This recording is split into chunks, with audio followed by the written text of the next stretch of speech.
have students in your classroom or school who are struggling readers, and you might be suspecting that they have a reading disability, a specific learning disability such as dyslexia. The time to act is now. I'm Stephanie, and I support educators to improve student outcomes by learning about and implementing the science of reading.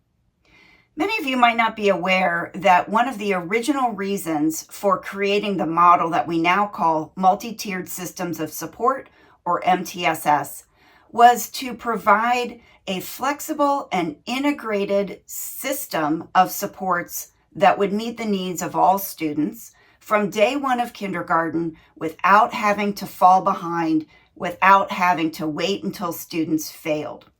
One of the really important features of this model was back then and is the integration of all the possible supports that are available in schools and bringing those together in a coordinated fashion to support all students. So that would involve things like looking at your services for multilingual learners, your services for students who are identified as gifted, your remedial reading or Title I services here in the U.S., and your special education services. And to do away with some of the silos, the way that we are often operating in schools, and bring all of those possibilities of support together in an integrated system for all students. So that was a very important origin of what we now call MTSS. So I was recently doing some cleaning out of my professional materials and came across this book that was published in 1989, Alternative Educational Delivery Systems. It was published by some of my professors in graduate school. And this is a book I will not be getting rid of, by the way, because the contents of this book are still relevant today. And I wanted to mention it in this conversation to remind everyone or alert you to the fact that the idea behind prevention, early intervention, and integrated service delivery, even for students who may have reading disabilities, goes back a long, long way. So some of the current practices that I see in schools are contrary to this understanding. So I'd like to try to shift your thinking about this and encourage you to focus on finding what it takes to enable learning. This should be the central focus of your work rather than focusing on identifying a disability, labeling the student, categorizing the student. Those actions are not necessarily instructionally relevant. They might be useful in certain circumstances, but not relevant to instruction. And when you notice that a student is struggling with reading, the most important thing you can do is to act right away, to urgently and very carefully discover exactly what the student needs to make progress in the grade level standards and curriculum. So we want that to be the focus. This is different from what I sometimes see in schools where teachers are told that they are required to have a certain number of data points on a graph before a student can get more intensive support, or they're told that they have to try a certain number of intervention cycles before a student can get more support. In MTSS, we can provide intensive support, Tier 3, or even specially designed instruction before a student is on an IEP and immediately from day one of kindergarten. So we want to make sure that we are not using a tiered model as a way to inhibit or keep students from progressing through tiers. We shouldn't be thinking about rigidly moving students through tiers, that they have to go from Tier 1 to Tier 2 intervention to Tier 3 intervention in kind of a lockstep fashion. So in MTSS, the important component, or one important component, is this idea of flexible service delivery. District level teams and grade level teams, building leadership teams, should be having conversations about how to tear down the walls, if you will, break apart those silos, especially between general education and special education. I'm going to focus there for the context of this particular video. That we want to work together to make decisions about which professionals are going to work with which students, at which tiers, and so on. So here's the big idea. finding what works, finding what it takes to enable learning. That should be the focus. And here's the context. If you have an effective Tier 1 system of supports where the vast majority of students are meeting expectations just through that Tier 1 instruction, something like 80% or more of your students, that's good evidence that your classroom reading instruction is effective. And then layering on top of that an additional instructional support system that we might call Tier 2 intervention, having evidence that that is also effective.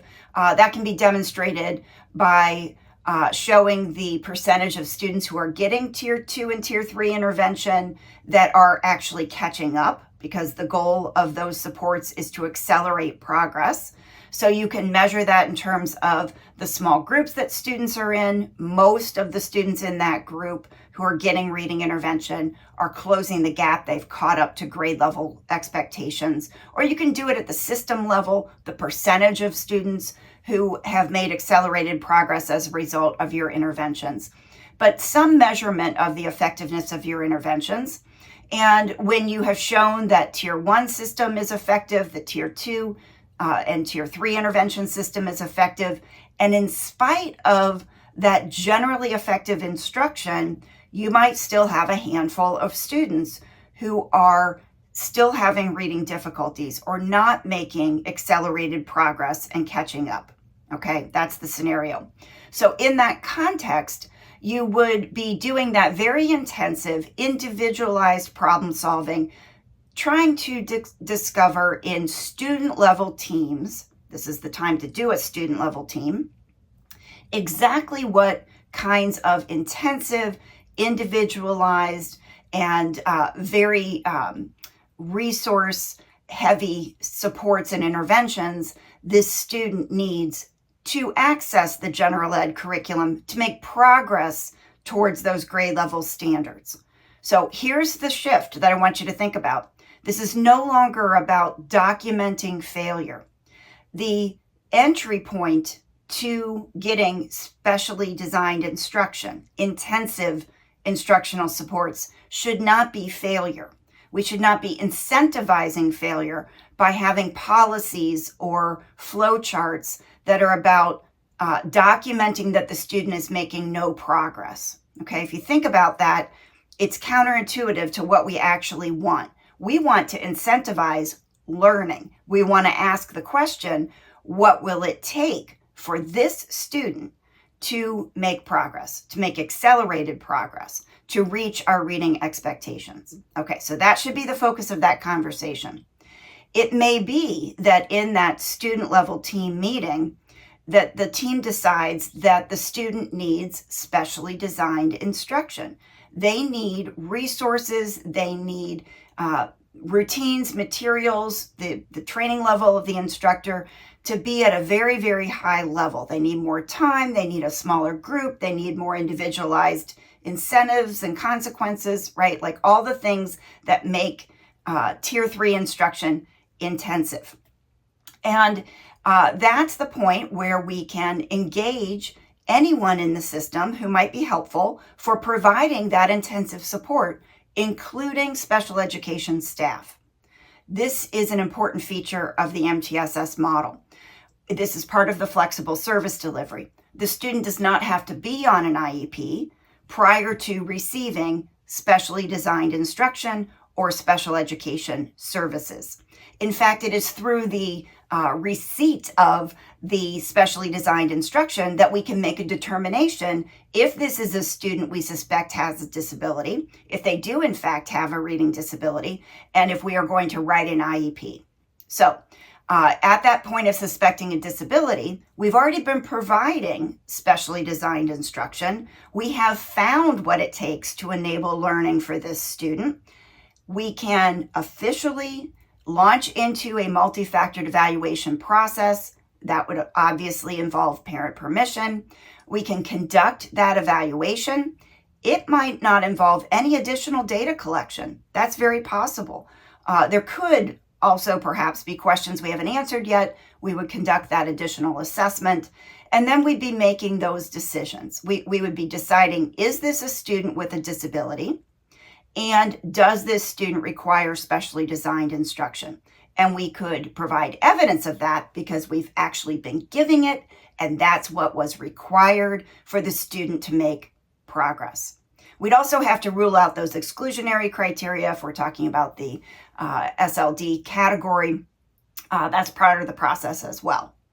But then we would have a seamless transition. In fact, nothing would change for that student instructionally.